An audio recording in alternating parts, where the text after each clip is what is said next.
கோபுரம் டிவி நேயர்களுக்கு இனிய வணக்கம். இன்று பிறந்தநாள் காணும் மற்றும் மணநாள் காணும் அத்துணை சகோதர சகோதரிகளுக்கும் எங்களது இனிய வாழ்த்துக்கள்.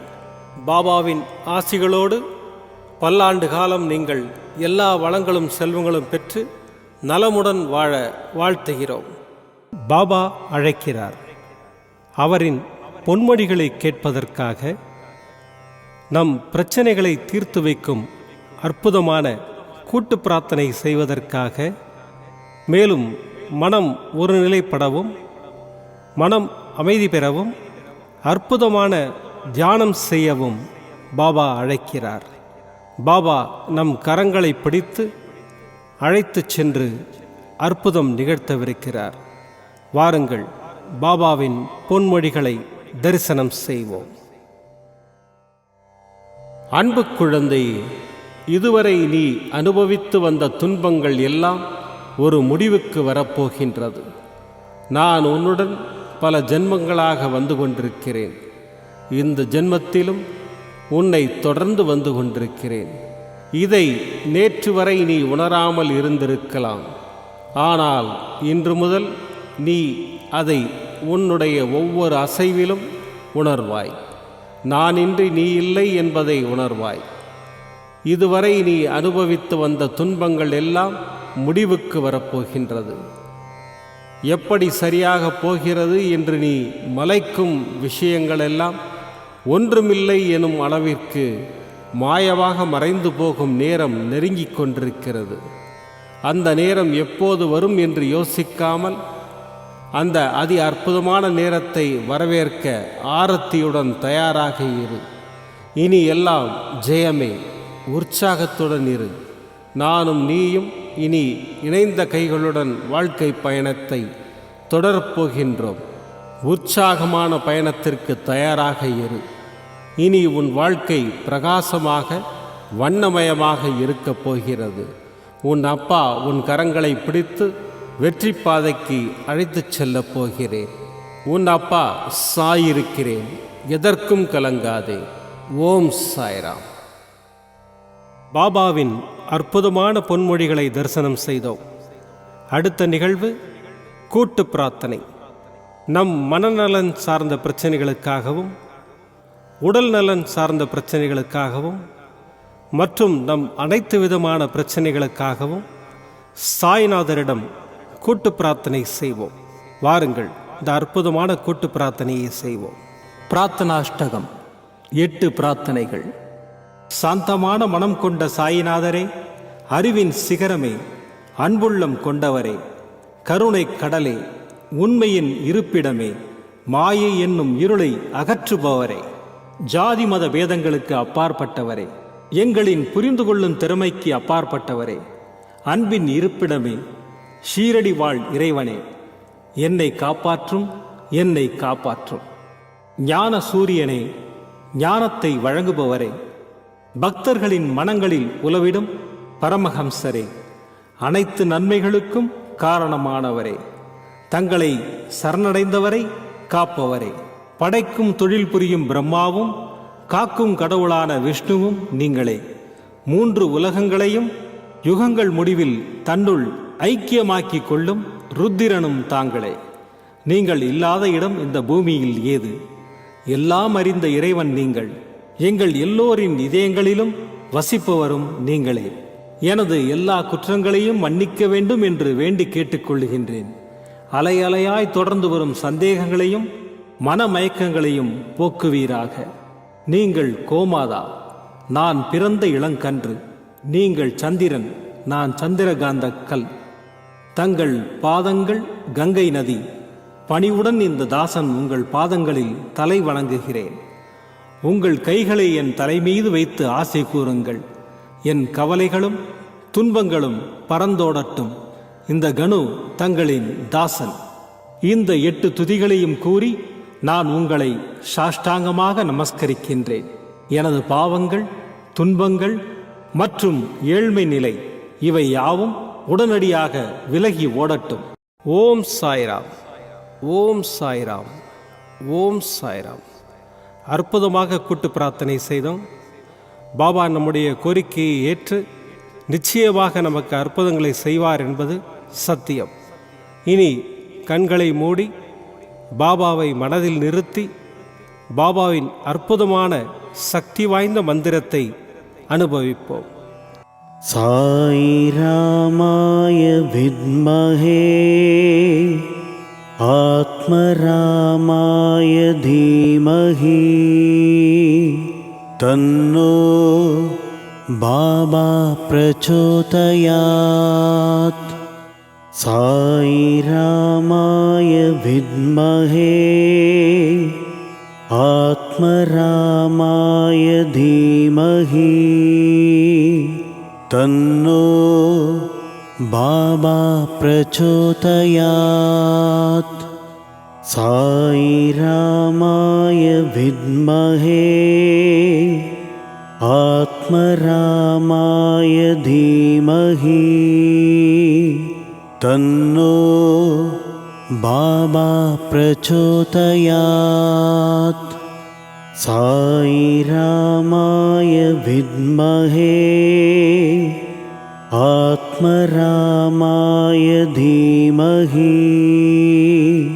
தன்னோ பாபா பிரச்சோதயாத்.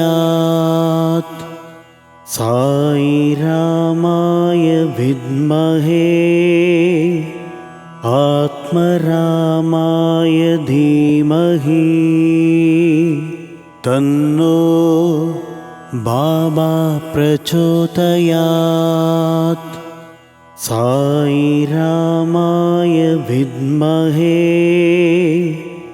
ஆத்மராமாய தீமஹி தன்னோ பாபா பிரச்சோதயாத்.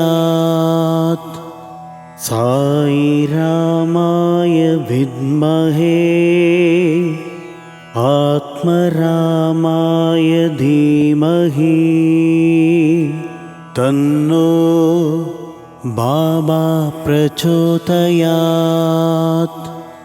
சாய் ராமாய வித்மஹே ஆத்மராமாய தீமஹி தன்னோ பாபா பிரச்சோதயாத். சாய் ராமாய வித்மஹே ஆத்மராமாய தீமஹி தன்னோ பாபா பிரச்சோதயாத். சாய் ராமாய வித்மஹே ஆத்மராமாய தீமஹி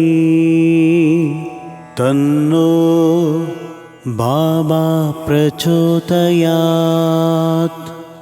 சாய் ராமாய வித்மஹே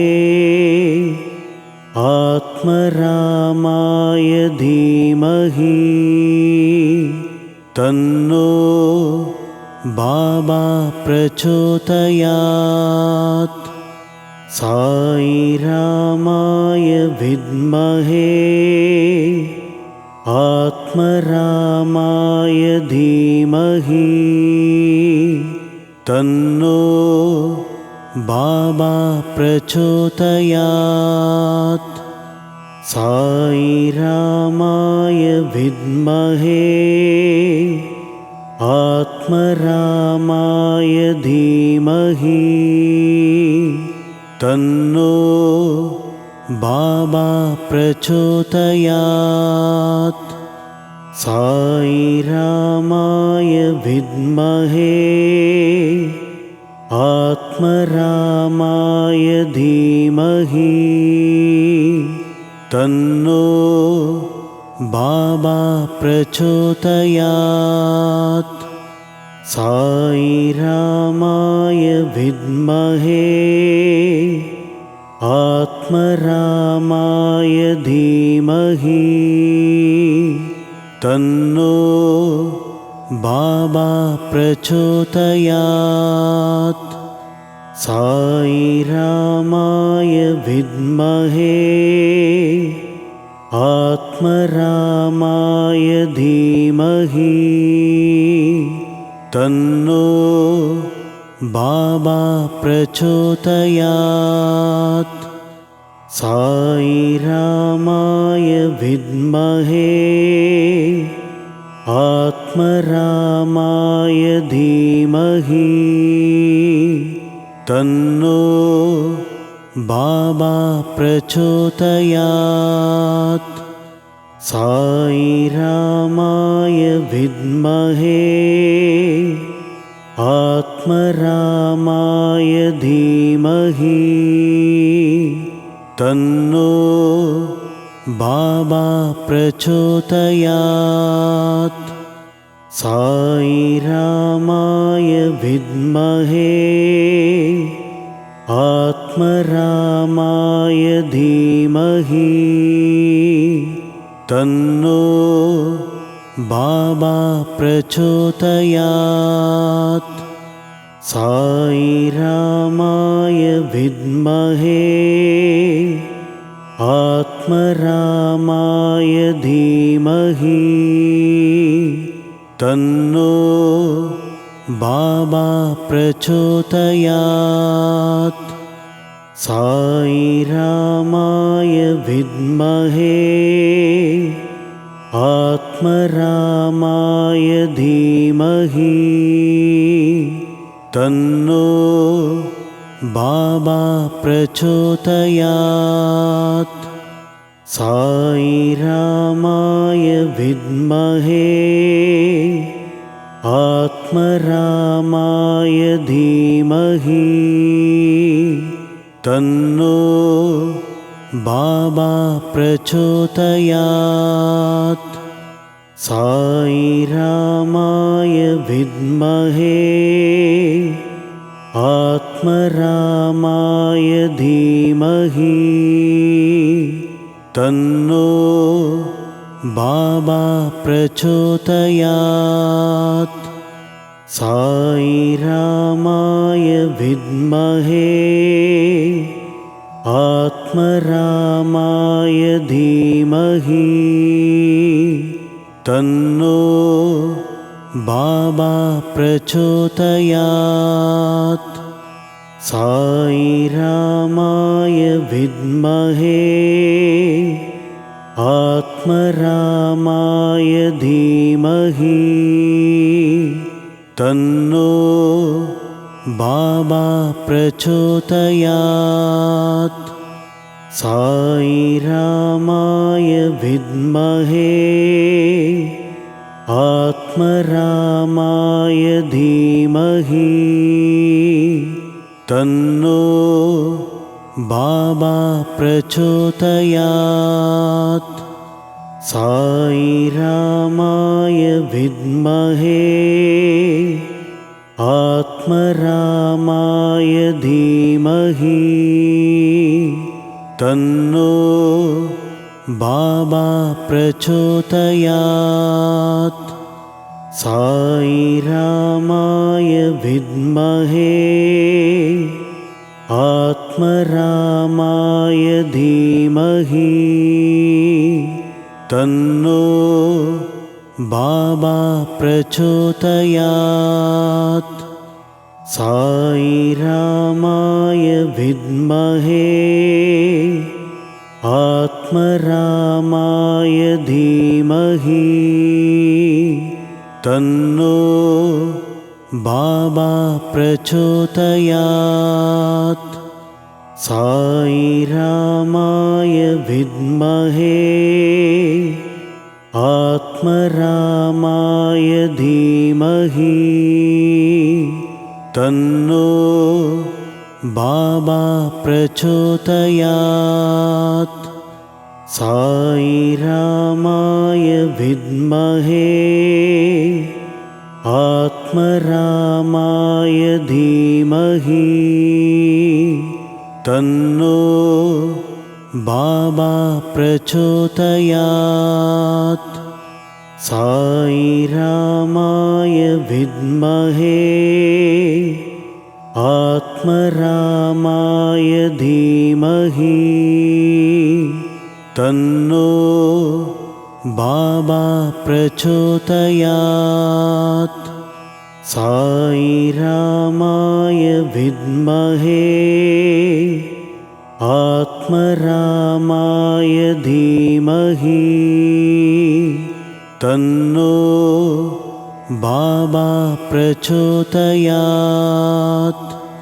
साई रामाय विद्महे आत्मरामाय धीमहि तन्नो बाबा प्रचोदयात्। மீண்டும் நாளை காலை இந்த அற்புதமான பாபா அழைக்கிறார் நிகழ்ச்சியில் சந்திப்போம். நன்றி, வணக்கம். விதம் விதமான பக்தி நிகழ்ச்சிகளை உங்களுக்காக தந்து கொண்டிருக்கிறது உங்கள் கோபுரம் டிவி. உங்களுக்கு பிடித்த நிகழ்ச்சிகளை லைக் செய்யுங்கள், உங்களுக்கு பிடித்த மாணவர்களுக்கு ஷேர் செய்யுங்கள். மேலும் சப்ஸ்கிரைப் செய்வதோடு மட்டுமல்லாது அருகில் இருக்கும் பெல் பட்டனை கிளிக் செய்து கோபுரம் டிவி நிகழ்ச்சிகளை உடனுக்குடன் தெரிந்து கொள்ளுங்கள். மற்றும் ஒரு மகிழ்ச்சியான செய்தி, கோபுரம் டிவி ஆப்பை கூகுள் பிளே ஸ்டோரில் ஃப்ரீ டவுன்லோட் செய்து கோபுரம் டிவி நிகழ்ச்சிகளை தொடர்ந்து கண்டுகளியுங்கள், பாருங்கள், ரசியுங்கள், பரவசமடையுங்கள். gopuramtv.com பக்தி பக்திமயம்.